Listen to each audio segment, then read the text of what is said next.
શિવરાત્રી ઉપર માર્કેટમાં શક્કરિયા બહુ જ મળે ને એટલે શીરો તો બને જ, પણ આજે આ શક્કરિયામાંથી માત્ર 2 ચમચી તેલમાં વળી ઘરમાં નાના મોટા બધાને સ્વાદનો ચટકારો આવે, ફરાળમાં કે પછી વેઇટ લોસ કરતા હોય ને તો પણ મન ભરીને ખાઈ શકાય ને તેવી ચટપટી શક્કરિયાની વાનગી બનાવવા માટે મેં અહીં 5 થી 6 મીડિયમ સાઇઝના આવા શક્કરિયા લીધા છે.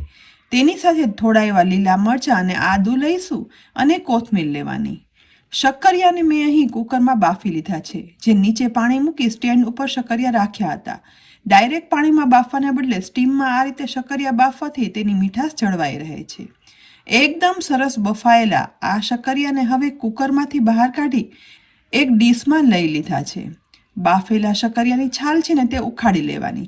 એકદમ સરસ તે સ્ટીમ થઈ ગયા છે એટલે છાલ પણ ફટાફટ નીકળી જશે. હવે તેની અંદર થોડા એવા રેસા પણ હોય છે, તો આ વાનગીમાં રેસા ના આવે ને તેના માટે શક્કરિયાને લઈ આ રીતે એક બાઉલ ઉપર ખમણી રાખી છાલ કાઢેલા બાફેલા શક્કરિયાને આ રીતે ખમણી લેવાનું, જેથી તેના રેસા છે ને તે અલગ થઈ જશે.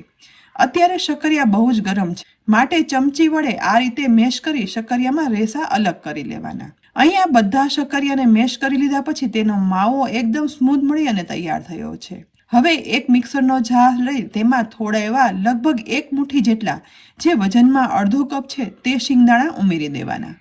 જારનું ઢાંકણ ઢાંકી ક્રશ કરી બનેલો શિંગદાણાનો પાવડર છે ને તે મેશ કરેલા શક્કરિયામાં ઉમેરી દેવાનો છે. સાથે 2 ટીસ્પૂન જેટલી આદુ લીલા મરચાંની પેસ્ટ ઉમેરવાની. મરચાંની તીખાશ પસંદ હોય ને તે પ્રમાણે ઉમેરવાના.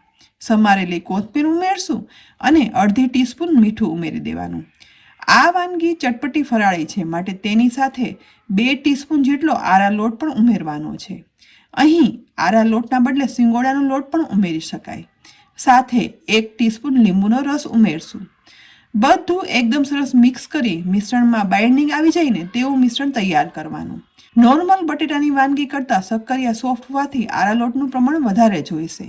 ઓછા તેલમાં બનતી આ ફરાળી વાનગી નોર્મલ બનાવી અને ઘરમાં પીરસીએ ને તો પણ નાના મોટા બધાને ભાવશે.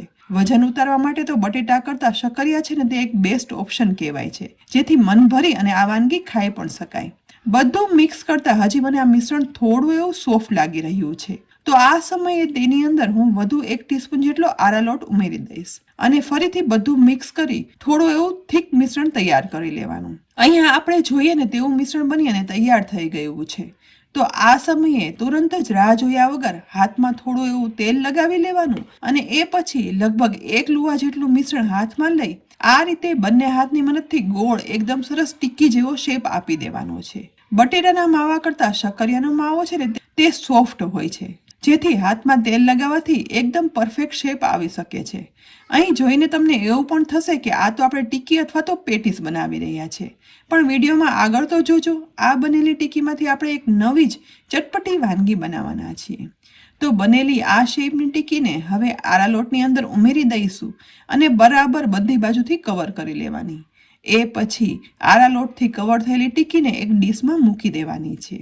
આ જ રીતે આટલા માવામાંથી મીડિયમ સાઇઝની 7 થી 8 નંગ ટિક્કી બની અને તૈયાર થશે, જે 4 વ્યક્તિ માટે આ ચટપટી વાનગી બનાવી હોય ને તો પરફેક્ટ માપ છે. તો હવે સૌથી પહેલા ગેસની મીડિયમ ફ્લેમ પર નોનસ્ટિક સોસપેન અથવા તો ઢોસાનો તવો કે સાદો તવો રાખી દેવાનો. તેની ઉપર માત્ર 1 ટેબલસ્પૂન જેટલું તેલ ઉમેરવાનું છે, કારણ કે આ ટિક્કી એકદમ ઓછા તેલમાં શેકાઈ જશે. હવે બનાવેલી ટિક્કી છે ને તે આ ગરમ થતા તેલ ઉપર એક પછી એક સેટ કરી દેવાની છે, જેથી આપણે આ ટિક્કીને શેકી શકીએ. જો અહીંયા ટિક્કીને ડીપ ફ્રાય કરવી હોય ને કે પેટીસની જેમ તળવી હોય ને તો પણ તળી શકાય છે, પરંતુ આજે તો આપણે આ ચટપટી વાનગી છે ને તે એકદમ ઓછા તેલમાં બનાવવાના છીએ. બધી ટિક્કી ગોઠવાઈ જાય ને એ પછી ઉપરથી માત્ર 1 ટીસ્પૂન જેટલું તેલ સ્પ્રેડ કરી દેવાનું, જેથી બંને તરફ તે સરસ શેકાઈ જાય. હવે ગેસની ફ્લેમ મીડિયમ રાખી લગભગ 1.5 મિનિટ એક સાઈડ શેકાવા દઈશું, જેથી તેની સાઈડ બંધાઈ જાય. આ રીતે 1.5 મિનિટ પછી ટિક્કીની સાઈડ ચેન્જ કરવાની શરૂઆત કરવાની.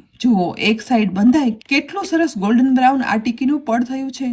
બસ આવું પડ કરવાનું અને ધીમે ધીમે કરી બધી ટિક્કીની સાઈડ ચેન્જ કરી નાખવાની. અહીં જોયું ને, શક્કરિયાનો સોફ્ટ માવો હોવા છતાં પણ ચીપક્યા વગર એકદમ પરફેક્ટ ક્રિસ્પી ટિક્કી બની અને તૈયાર થઈ છે. હવે ઉપરથી જરૂર લાગે ને તો સહેજ એવું તેલ સ્પ્રેડ કરવાનું. આટલી ટિક્કી બનાવવામાં તમે જોયું ને માત્ર 1.5 થી 2 ટેબલસ્પૂન જેટલું તેલ જોયું છે. બીજી સાઈડ પણ ટીકીને વધારે 1.5 મિનિટ આ રીતે શેકાવા દેવાની, જેથી એકદમ સરસ ગોલ્ડન બ્રાઉન સરસ થઈ જાય છે. એ પછી સાઈડ ચેન્જ કરતા તે પણ જોઈ શકાય છે. ફરીથી આ રીતે 1-2 વાર સાઈડ ચેન્જ કરી ટોટલ 6 થી 7 મિનિટ થશે ને એટલે ઉપરથી એકદમ ગોલ્ડન બ્રાઉન ક્રિસ્પી પડ સાથે શક્કરિયાની ટીકી બની અને તૈયાર થઈ જશે. એટલે ધીમે ધીમે કરી અને તેને ગેસ પરથી ઉતારી એક ડીશમાં કાઢી લેવાની છે. અહીં એકદમ સરસ ગોલ્ડન બ્રાઉન કલરની ક્રિસ્પી ટીકી જોઈ અને ખાવાનું મન થઈ ગયું ને. પરંતુ આ વાનગીને હજી આપણે એક ટ્વિસ્ટ આપીએ છીએ. તેના માટે એક ઊંડો બાઉલ લઈ તેની અંદર બનાવેલી 2 ટીકી આ રીતે ગોઠવી દેવાની છે. હવે ગોઠવેલી ટીકી ઉપર ગળ્યું દહીં છે ને તે સ્વાદ પ્રમાણે ઉમેરી દેવાનું. જે મેં ખાંડ ઉમેરી વિસ્ક કરી સ્મૂથ કરી લીધું હતું. તેની સાથે ઉપરથી ઉમેરશું આદુ, લીલા મરચાં અને કોથમીરની ગ્રીન ચટણી. આ પણ સ્વાદ પ્રમાણે ઉમેરવાની. સાથે ઉમેરશું સ્વાદિષ્ટ ખાટી મીઠી લીંબુ ગોળની ચટણી, જે ફરાળ હોય ને તો પણ ખાઈ શકાય. એ પછી ક્રિસ્પીનેસ માટે ફરાળી ચેવડો સ્પ્રિંકલ કરી દઈશું. તેની સાથે ઉપરથી થોડો એવો સ્પ્રિંકલ કરશું દાડમના દાણા અને ઉપરથી ઉમેરશું શેકેલા જીરાનો પાવડર અને મીઠું.